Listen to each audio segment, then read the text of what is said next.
All rise for the jury, please.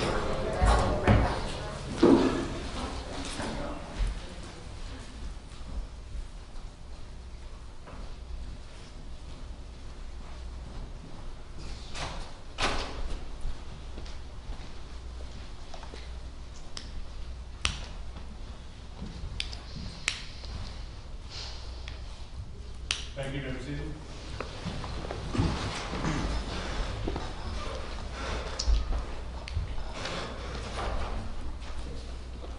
So do we have a verdict?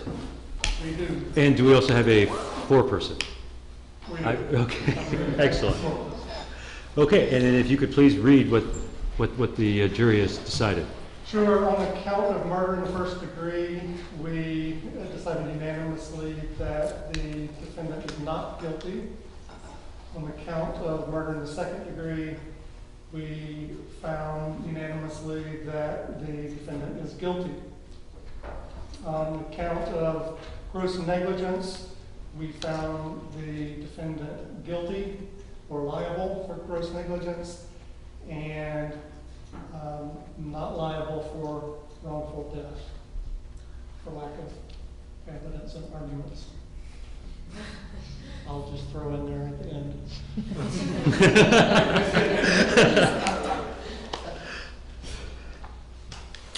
Would any members of the jury, thank you, first of all, any members of the jury care to just maybe give a comment or two as to what the rationale was for the holdings?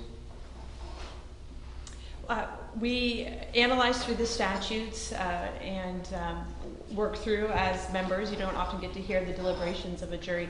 We would like to say we thought the defense had a very difficult job.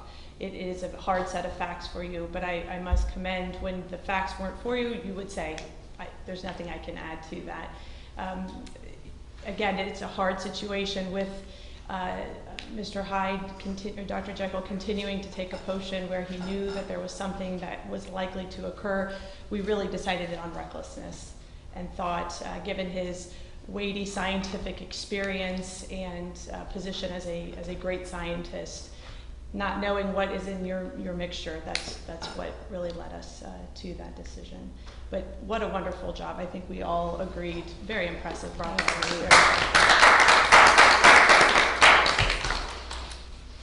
Any other thoughts, or was that pretty much the consensus, would you say?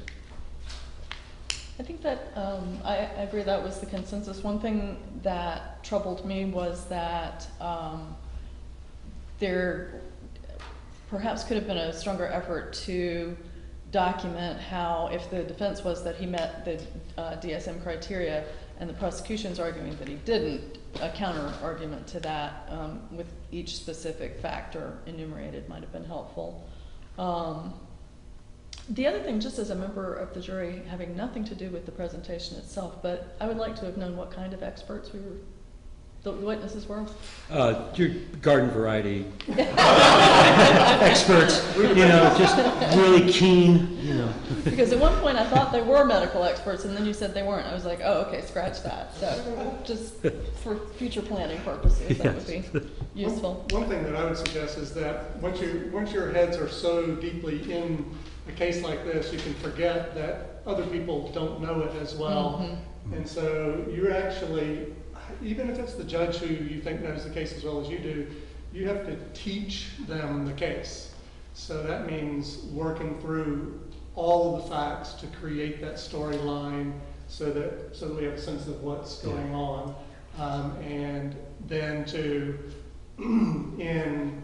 particularly in closing, if this were a trial or a moot court debate, you would want to come back to the law, go through each element one at a time, and explain to us how each of those elements is satisfied to convince us to side in your favor. So just a couple things. Don't be afraid to go slowly, to march us through the whole thing a couple of times. It's okay. Nobody's going to fault you for repetition. Yeah, it's a great point, and it kind of shows too what Dr. Greer's referring to. Is it kind of shows in that we're finished pretty early. Usually these trials go on for a little bit longer, so I think that shows at the speed, and then usually when you have the speed in play, then you wind up kind of just inadvertently skipping some steps along the way. Thank you. Great point. I'm sorry, I feel like the judges should be talking more than me, but anyway, I have, just so you all know, I have, like Mr. O'Donnell, I have a background in literature as well as law. And so I kind of pick up on both elements of it. One thing I noticed was that in some cases, you all use terminology in ways that it was vernacular, but at some point someone used the term murder. Can we agree that so-and-so is the murderer? Murderer is a very specific legal term.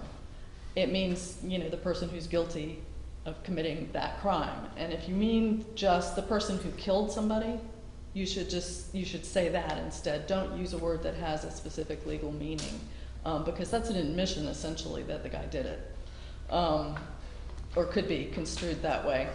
I think at some point somebody used clear and convincing. I don't know if that was meant, again, as just a vernacular term, but again, it has a specific legal meaning, and it's a standard of proof that in Florida doesn't apply to murder cases. So No, it did, because we used the New Hampshire statute. Okay, so it was in there. It was clear and Okay. convincing for the insanity defense. Yeah, okay. So those are just oh, and the other thing is, your written materials were great, and it's difficult to translate written materials to spoken words. You can't say the same thing out loud to a jury that you have written in a brief to a judge or to a fact finder that's not a member of the public. And this is something okay. I also did journalism for a while. I can't decide what I want to be when I grow up. So that was in between journalism, literature and law. But it teaches you to express complex concepts in a simple style that people can relate to. And so I know that we're not in a real court. This is a literature class, not a law class. But just be mindful when you're addressing a jury in a situation like that you need to be sure that you're speaking naturally and not in a way that's appropriate for an academic paper, but it needs to be conversational. It needs to be relatable. It needs to be, I don't know how else to say it. I think natural. Natural. I think yeah. natural, because when the podium got turned and you were talking to us, that sort of changed the demeanor of the folks who are able to present and turn the podium. And that's what you're trying to do, is connect with the jurors. All of you are very experienced, very familiar with the written word, and some of the things that were read were quite beautiful in how they were written. But even if you have your notes, that's wonderful, but just be able to talk extemporaneously. And I think that was done. There were several times where the court asked questions, you answered those questions, and then went right back to the argument. You actually did that beautifully. Very, very good job doing that. That's more of like an appellate level type of case versus in the juror system that you're seeing today. But you went right back to where your point was. You answered the question, addressed the court, answered it completely, and then went right back to your notes and continued. I thought that was very impressive, because it's very hard Absolutely. to do. It's something you have to work at. You did very well with that.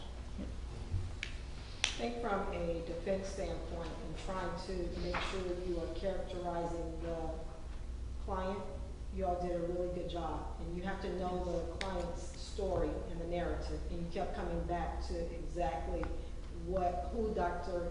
Jekyll was. And that really resonated, because you wanted us to understand that he was this scientist that was trying to do good.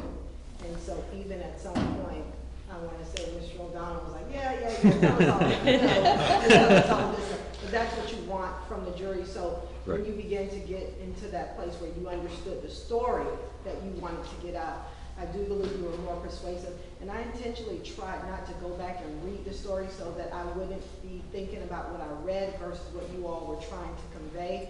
And that's really hard when you have those pretrial motions and they say something can't come in, and you've already conditioned yourself to make an argument where it's in, and then you're trying to figure out what's in and what's not in, because you've already said in your mind, this is what I want to say. But I think you all did a very good job in trying to sort through that. But it got really tough when we started trying to figure out when was the motion taken, when was it so, because you got to know the story that you want to convey and then make sure that when other people are not clear about it, that you can go back and clarify that. But I thought we did a good job when we started to get away from the paper, and you started to really think about the facts as you understood them. And that was exceptional as well. Each one of you knew the facts. Each one of you Yeah. could cite to the page. You knew where it was in the literature. And that's, if you're planning to go to law school and on to legal careers, that's something so important to know, are the facts of the case, or what you believe to the facts of the case, and keep bringing back to the jury. And just like Judge Rawls said, humanizing your client, talking about your client, or in the opposite, doing the opposite of what they're doing. You really drew us in. That suspension of disbelief really was here today. Yeah. Very good. Yeah, excellent. And I would say that, it was difficult for the defense, particularly with three things on the docket here today, to defend, because in some ways you were making the gross negligent case by coming back to he was a careful scientist. So, but I realized it was kind of like threading the eye of the needle and trying to avoid convincing us that gross negligence had to be there while trying to defend him against the minor charges at the same time. But normally you wouldn't have that problem, I would assume, Right. that they're not all tied together in one Yeah. day. Thank you. Thank you again for participating. Your comments are really, really helpful, and just your presence as well. And thanks for the audience for coming out, as well as the media. And but most of our, like was mentioned by the jurors, you guys did an outstanding job again. Can we give them a round of applause? Yes, Please, let's give them a again. round. We usually start every class with a round of applause.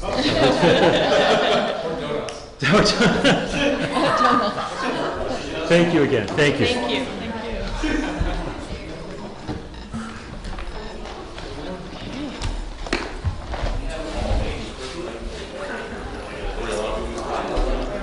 Yes, of course you may. Yeah.